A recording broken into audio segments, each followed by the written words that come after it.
propos de ce que vous mangez ou buvez ou pour une question de fête, nouvelle lune ou de sabbat. Pluriel. Tout cela n'est que l'ombre des choses à venir, mais la réalité est celle du Christ. Ça, c'est le verset principal pour que les gens disent, tu vois, il n'y a pas la garde du sabbat, on n'est plus sous la loi. Donc, on n'est plus sous la loi, ça veut dire qu'on peut tuer. Donc, tu n'es plus sous la loi. Donc, tu sors, tu peux tuer, voler, mentir. Est-ce que tu peux faire ça? Non. Tu es toujours sous la loi alors. Pourquoi tu dis que tu n'es plus sous la loi? Dire qu'on n'est plus sous la loi, ça veut dire que. Dire qu'on n'est plus sous la loi, ça veut dire que.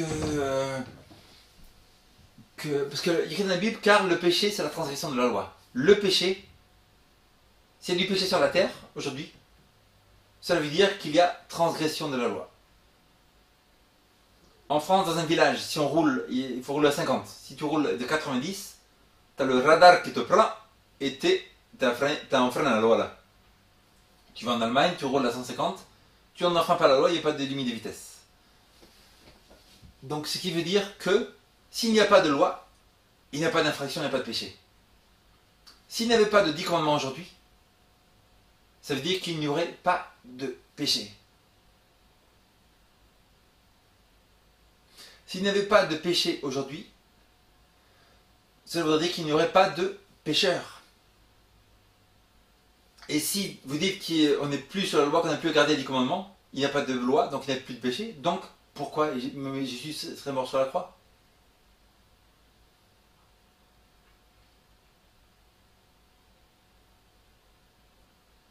N'est-ce pas? Il n'y aura aucun besoin de Jésus de mourir sur la croix s'il n'y avait pas de loi, il n'y avait pas de transgression, et tout le monde serait libre. Ça veut dire que s'il n'y avait pas de loi maintenant, si on n'est plus sur la loi, on n'a plus à garder les 10 commandements, parce que quand Paul dit on n'est plus sur la loi, il dit on n'est plus sous la condamnation de la loi. Juste avant que Paul dise ça, 100 ans, 50 ans avant, tout juif, tout le monde, s'il mentait, il volait tout ça, il devait amener un animal au prêtre. Quand il amène un animal au prêtre, il fallait qu'il prenne le couteau. Le prêtre lui donnait un couteau, il prenait le coup, tuait l'animal, il prenait le sang, le prêtre prenait le sang, le mettait l'aspergeait devant le temple. Donc tous les jours, jour après jour, il y avait des antennes d'animaux, il y avait tout un système de sacrifice à l'époque. Quand Jésus est mort, tout cela pointait à l'agneau de Dieu, Jésus qui allait mourir sur la croix. Quand Jésus est mort, on n'est plus sous la condamnation de la loi. Est-ce que ça veut dire qu'on n'a plus gardé les 10 commandements? Non. Quand Paul il a dit, quelques versets plus loin, après que Paul dise on n'est plus sur la condamnation on n'est plus sur la loi, il dit car je reconnais que la loi est sainte et juste et bonne. Et je n'aurais pas connu le péché à moins que la loi dise tu ne convoiteras pas. Donc ce qui veut dire que bien sûr, ne pas être sur la loi, ça veut dire qu'on n'est plus sur la condamnation de la loi. Ça ne veut pas dire qu'on ne doit pas garder les 10 commandements. Faut-il garder les 10 commandements pour être sauvé? Non. D'un autre côté, est-ce que quelqu'un qui vole constamment, qui ment constamment, qui haït les autres constamment, qui a un très mauvais comportement, gangster, tout ça constamment, mais qui va quand même à la Bible, qui lit la Bible, tout ça, qui va à l'église, tout ça, qui peut aller au paradis? Non. Quelqu'un qui haït les autres, qui tout le temps il vole par derrière, machin, il fait du mal tout le temps aux autres, du matin au soir, il peut pas aller au paradis, parce qu'il n'a pas le comportement nécessaire pour vivre avec des anges pour l'éternité. Disons que tu as ta maman tu lui dis maman je t'aime, je t'aime, je t'aime, je t'aime trop, maman je t'aime trop, je te dis là tous les jours je t'aime, t'es la plus belle chose que tu as dans ma vie, maman. Et on dit très bien, sors la poubelle. Puis tu dis maman je t'aime pas tant que ça, tu sais, faut que je sorte avec les amis, tout ça, que j'aille au cinéma, tu rigoles quoi, et tu sors avec les amis. Tu prouves que tu n'aimes pas ta maman. Jésus il a dit, si vous m'aimez, gardez mes commandements. Il n'a pas dit, si vous m'aimez, gardez les commandements pour le salut. Si vous voulez être sauvé, gardez les commandements. Il a dit, si vous m'aimez. C'est une relation d'amitié. Pour le paradis, écrit que la vie éternelle, c'est qu'ils te connaissent toi, le seul vrai Dieu, et Jésus-Christ que tu as envoyé. C'est ça la vie éternelle, c'est connaître Dieu, c'est être ami avec lui. C'est pas être sans péché, ça n'existe pas. Paul il a dit dans Romains chapitre 7, car je sais qu'en moi, rien de bon existe. Si vous êtes un croyant et vous essayez de dire oui je suis bon, vous êtes un menteur. Il y a écrit dans 1 Jean, celui qui dit qu'il n'a pas de péché est un menteur et la vérité n'est point en lui. Si tu vas à l'église, tu dis oh, vas-y, moi je suis trop un bon chrétien, là, regarde, là, j'ai de la Bible partout là. t'es un menteur là. Il n'y a rien de bon. Non. Donc après, donc on est là dans Colossiens chapitre 2, on continue. Éphésiens, Colossiens chapitre 2. Donc il y a écrit, comment ça fait donc dans lui écrit ainsi donc que personne ne vous juge à propos de ce que vous mangez, buvez, une question de fête, de nouvelle lune ou des sabbats. Donc est-ce que Paul n'a pas en train de l'air de dire ici de ne plus garder le sabbat? Non, parce que si on prend quelques versets avant, il est écrit vous qui étiez morts par vos offenses et par l'inconcision de votre chair, il vous a rendu à la vie avec lui, en nous faisant grâce pour toutes nos offenses. Il a effacé l'acte rédigé contre nous, et dont les dispositions nous étaient contraires. Il a supprimé en le clouant à la croix. Question. Quel est cet acte rédigé contre nous? Ici on a en anglais The King James 1611, The Law of Ordinances, la loi des ordonnances, qui était rédigée, written, the handwriting of ordinances.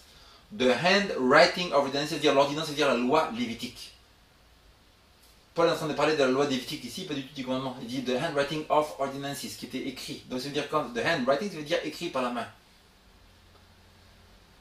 Est-ce que les 10 commandements ont été écrits par la main? Non. Dieu a écrit des commandements. Lui-même. Et après, Dieu a dit à Moïse d'écrire sur un livre la loi lévitique. Celle-ci pointait à Jésus. On n'a plus regardé cette loi lévitique parce que ça pointait à l'agneau de Dieu qui allait prendre le péché. Quand le sacrifice a été consumé sur la croix, que Jésus est mort pour tous les péchés, et comme maintenant on a juste à demander pardon et à suivre une vie par rapport à être mis avec lui, donc tous ces trucs sont passés.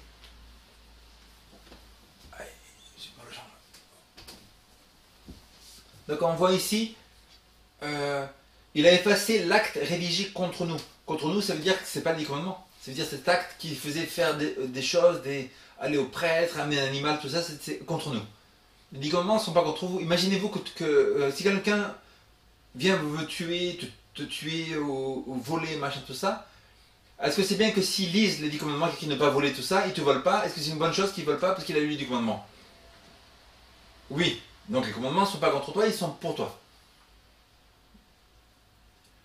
Il a effacé l'acte rédigé contre nous et dont les dispositions nous étaient contraires, il a supprimé en le clouant à la croix. Tout ça, la loi lévitique est clouée à la croix. Maintenant, pourquoi il est dit mais donc personne ne vous juge à propos de ce que vous mangez, buvez, question de fête, nouvelle lune ou des sabbats. Donc ici, Paul n'est pas en train de parler s'il parle ici, quand on prend en contexte, il parle de la loi lévitique. Les sabbats n'est pas le sabbat du 7e jour, ça parle des sabbats annuels. N'est-ce pas? En effet, les Juifs avaient des sabbats annuels qu'on retrouve en Lévitique 23.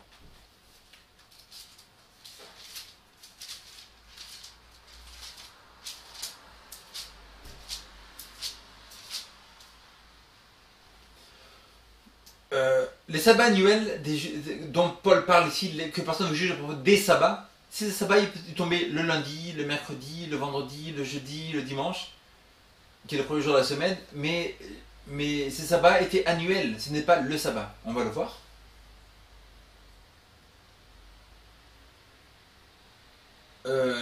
Lévitique 23 par exemple, verset 25. Depuis le lendemain du sabbat, du 7e jour, du jour où vous apporterez une gerbe que vous compterez 16 semaines entières, vous compterez 50 jours au lendemain du 7e sabbat, et vous ferez une offrande nouvelle. Vous apporterez de vos demeures 2 pains pour les dédiés, ils seront de dixièmes de fleurs en plus de ces pains. Donc vous comptez 50 jours après un vrai sabbat, et vous arrivez à un jour qui est un sabbat annuel.